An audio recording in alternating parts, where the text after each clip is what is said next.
welcome to the very first episode of Cop That Tone. I am Kevin Henretta, Henretta Engineering, and for this first episode, I'm going to talk about compressor pedals.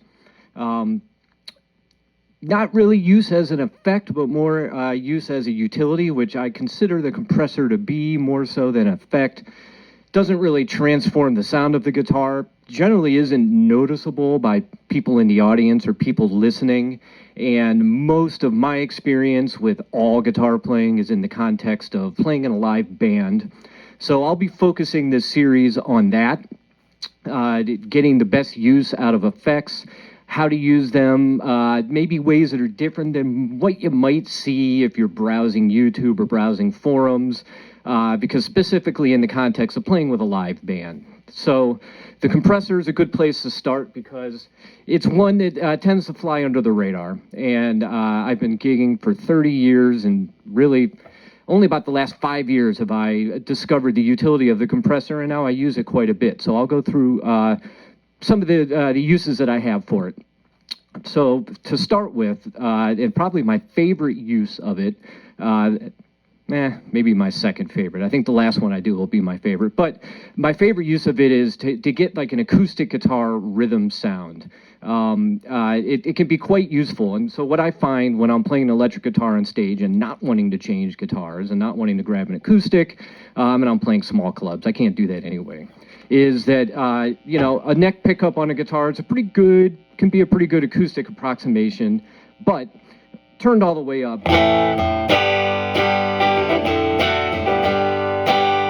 it's okay, right? But as you dial the volume down on a neck pickup, you tend to get closer to what sounds like an acoustic, but it gets too quiet, totally gets lost. You can't really get away with it. That's where a compressor can step in, just bump it up, give it a little more body, and get that sound that you want. So here's an example.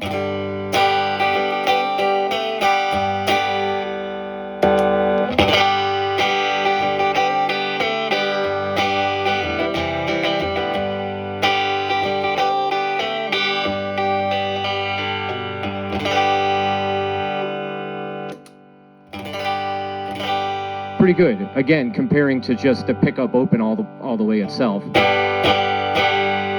So it brought a little bit of jangle and sparkle to it, like an acoustic guitar. So that's instance number one. Use it all the time. Another thing I like to do with a compressor is it can double what a boost will do. So let's say you've got your settings so that your amp's just starting to break up, which is the sweet spot a lot of us like, especially with a tube amp, where you can dig in and get a little grind, or you can lay back and be a little clean. And if you want to push it a little further, you've got different choices. You can throw an overdrive or a dirt pedal in front and add some extra dirt on top of what the amp's delivering. You can step on a boost pedal, which tends to give you a nice thick, kind of woolly sound out of the amp, which I do all the time. But let's say you just want to get a little more drive out of it without doing those other things. I find that a compressor can work. So for this exercise, I am going to use a distortion pedal to replicate an amp getting on breakup, because I don't want to turn this thing up too loud. This is my Chode Blaster pedal, by the way. Okay, so there you go. It's just about to start breaking up.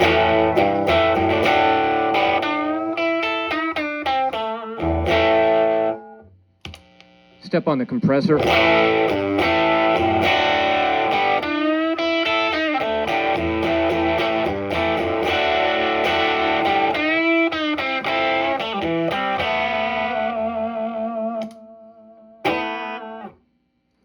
There you go. By the way, I'm doing this totally live. I don't want to do post-production work or anything like that. I'm going to make mistakes. I'm going to trip over my words. Big deal, right? Okay. Number 3, compressor pedal uses, right? Getting sustain for certain parts of, sorry, I'm looking at notes over here. Getting sustain for certain parts of a song. So I'll do this a lot where I'll have a rhythm part.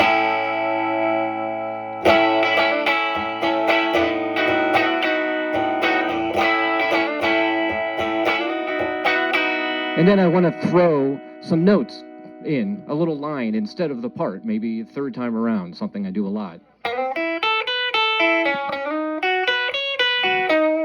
That's nice and pretty, but totally gets lost. Just gets lost. You got a drummer playing, bass player, a singer potentially, gets lost.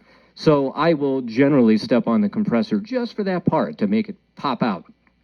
Let's try it. I'm going to do it with my hand, so there'll be a little bit of an interruption here.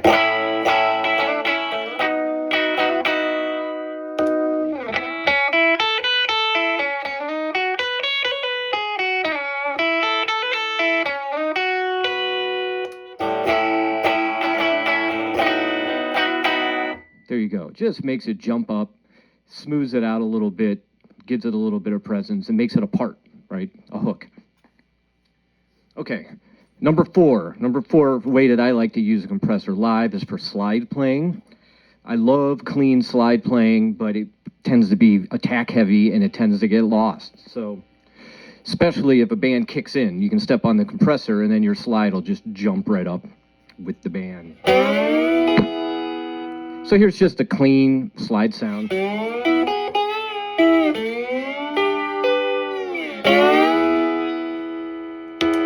Add the compressor.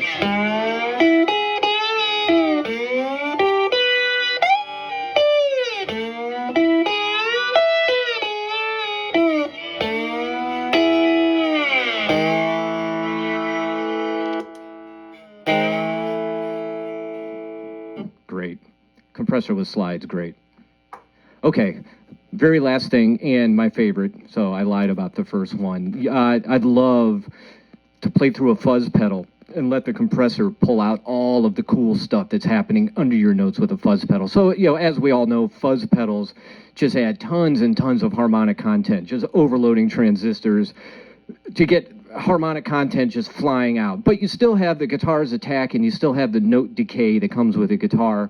And that attack sometimes overrides all of these really cool nuanced sounds that are happening in the fuzz pedal. And if you step on a compressor, and I like to feed, this will work with compressor before or after fuzz. I like to put compressor first just because I like how a guitar feels going directly into compressor. There are plenty of people do it the other way. There's a lot of utility there. Listen to any Fish recording from the 90s and probably later, and you'll hear great examples, compressor after distortions and drives and stuff. It's fantastic when used right.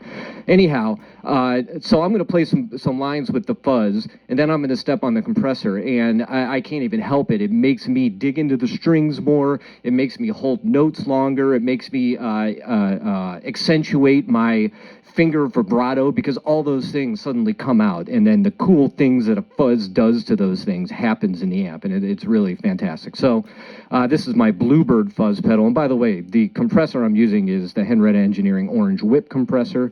You probably would have assumed that if you're familiar with the company. If you're not, look it up. Okay, so a Bluebird fuzz. I'm going to do bridge pickup. Bluebird fuzz by itself.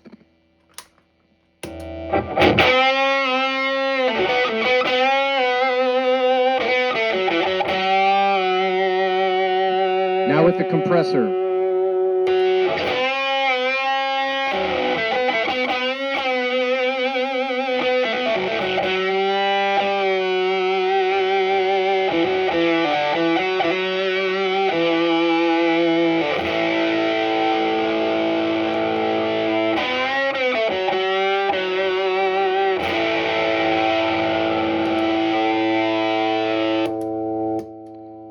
Subtle, but it has such an effect on feel. And when you're playing in a live context, anything that enhances your enjoyment of what you're doing is always going to enhance the enjoyment of the people listening to you and watching what you're doing, because it brings your energy level, makes you feel inspired.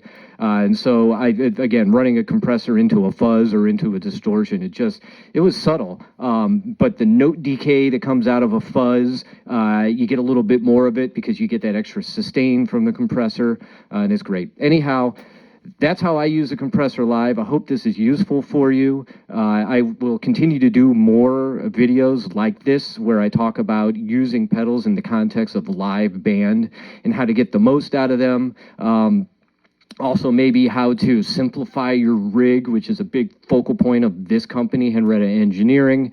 And then, true to the name, Cop That Tone, which is the name of this series. I might talk about some classic sounds that we all love from, classic rock records and so forth, and ways to get those sounds, not necessarily ripping off or doing exactly what that player did as far as effects and amp, but just how to use your ears to put together the types of sounds that you want with what you have, which is something that I've dedicated my life to obsessing over. So, again, hope you like it. Tell your friends, subscribe, stay tuned, more to come.